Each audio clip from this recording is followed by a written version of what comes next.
Pemberontakan PRRI dan Permesta. Awal terjadinya pemberontakan PRRI dan Permesta yaitu bermula dari adanya persoalan di dalam tubuh Angkatan Darat, berupa kekecewaan atas minimnya kesejahteraan tentara di Sumatera dan Sulawesi. Hal ini mendorong beberapa tokoh militer untuk menentang Kepala Staf Angkatan Darat atau KSAD. Tapi malah persoalannya meluas pada tuntutan otonomi daerah. Ada ketidakadilan yang dirasakan beberapa tokoh militer dan sipil di daerah terhadap pemerintah pusat yang dianggap tidak adil dalam alokasi dana pembangunan. Kekecewaan tersebut diwujudkan dengan pembentukan dewan-dewan daerah sebagai alat perjuangan tuntutan pada Desember 1956 dan Februari 1957, seperti Dewan Banteng di Sumatera Barat yang dipimpin oleh Letkol Ahmad Hussein, yang kedua Dewan Gajah di Sumatera Utara yang dipimpin oleh Kolonel Maludin Simbulan, yang ketiga Dewan Manguni di Sulawesi Utara yang dipimpin oleh Kolonel Venje Sumual, yang keempat Dewan Garuda di Sumatera Selatan yang dipimpin oleh Letkol Berlian. Allen Pope dalam persidangan 28 Desember 1959, Allen Lawrence Pope, pemberontakan PRRI dan Permesta ternyata melibatkan AS di dalamnya. Kepentingan AS dalam pemberontakan ini berkait dengan kekhawatiran negara tersebut bila Indonesia akan jatuh ke tangan komunis yang saat itu kian menguat posisinya di pemerintahan pusat Jakarta.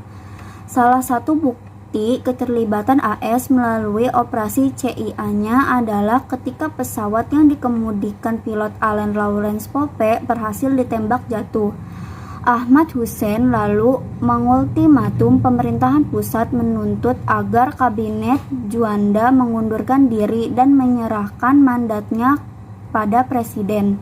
Tuntutan tersebut jelas ditolak pemerintah pusat. Krisis pun akhirnya memuncak ketika pada tanggal 15 Februari 1958 Ahmad Hussein memproklamasikan berdirinya Pemerintahan Revolusioner Republik Indonesia PRRI di Padang, Sumatera Barat. Seluruh Dewan Perjuangan di Sumatera dianggap mengikuti pemerintahan ini. Sebagai Perdana Menteri PRRI ditunjuk Mr. Syaifuddin Prawiranegara. Bagi Syarifuddin, pembentukan PRRI hanyalah sebuah upaya untuk menyelamatkan negara Indonesia dan bukan memisahkan diri. Apalagi PKI saat itu mulai memiliki pengaruh di pusat. Tokoh-tokoh sipil yang ikut dalam PRRI sebagian memang berasal dari partai musyumi yang dikenal anti PKI. Demokrasi PRRI ternyata disambut dengan antusias pula oleh para tokoh masyarakat Manado, Sulawesi Utara. Kegagalan musyawarah dengan pemerintah menjadikan mereka mendukung PRRI, mendeklarasikan Permesta sekaligus memutuskan hubungan dengan pemerintah pusat atau kabinet Juanda. Pemerintah pusat tanpa ragu langsung bertindak tegas. Operasi militer dilakukan untuk menindak pemberontak yang diam-diam ternyata didukung oleh Amerika Serikat. Amerika Serikat berkepentingan dengan pemberontakan ini karena kekhawatiran mereka terhadap pemerintah pusat Indonesia yang bisa saja semakin dipengaruhi komunis. Pada tahun itu juga pemberontakan PRRI dan Permesta berhasil dipadamkan. Negara federal dan delta. Konsep negara federal dan persekutuan negara bagian delta atau di Joint Force Federal Overlap mau tidak mau menunjukkan potensi perpecahan di kalangan bangsa yang melesat menjurus setelah kemerdekaan. Persaingan yang timbul terutama ada antara golongan federalis yang ingin bentuk negara federal dipertahankan dengan golongan unitaris yang ingin Indonesia menjadi negara kesatuan. Dalam konferensi Malino di Sulawesi Selatan pada 24 Juli 1946, misalnya, pertemuan untuk membicarakan tatanan federal yang diikuti oleh wali dari berbagai daerah non-RI itu ternyata dapat reaksi keras dari para politisi pro-RI yang ikut serta Mr. Tajudin Nur dari Makassar bahkan begitu kuatnya mengkritik hasil konferensinya. Perbedaan keinginan keinginan agar bendera Indonesia dan lagu Indonesia Raya digunakan atau tidak oleh negara Indonesia Timur atau NIT juga menjadi persoalan yang tidak bisa diputuskan dalam konferensi kabinet NIT. Juga secara tidak langsung ada yang jatuh karena persoalan negara federal ini. Dalam tubuh BFO juga bukan tidak terjadi pertentangan. Sejak pembentukan di Bandung pada bulan Juli 1946, BFO telah terpecah ke dalam dua kubu. Kelompok pertama menolak kerjasama dengan Belanda dan memilih RI untuk diajak kerjasama membentuk negara Indonesia Serikat.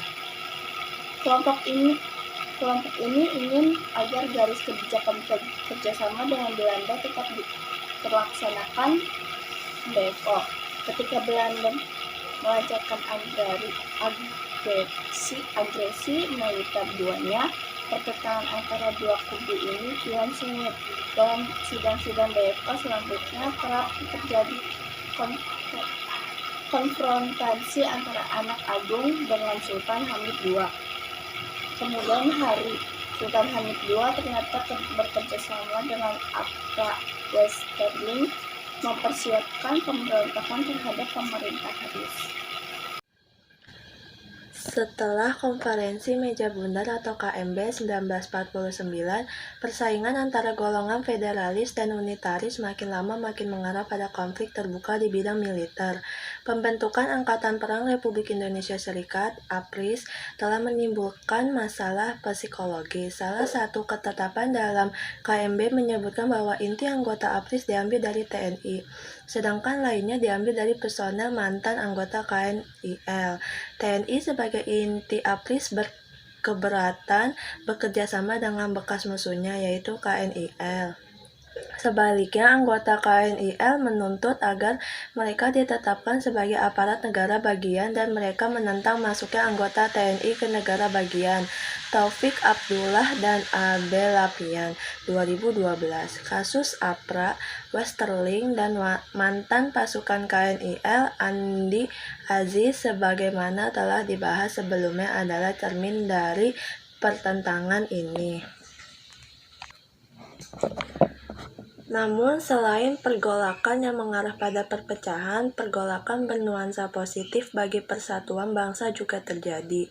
Hal ini terlihat ketika negara-negara bagian yang keberadaannya ingin dipertahankan setelah KMB harus berhadapan dengan tuntutan rakyat yang ingin agar negara bagian tersebut bergabung ke Republik Indonesia.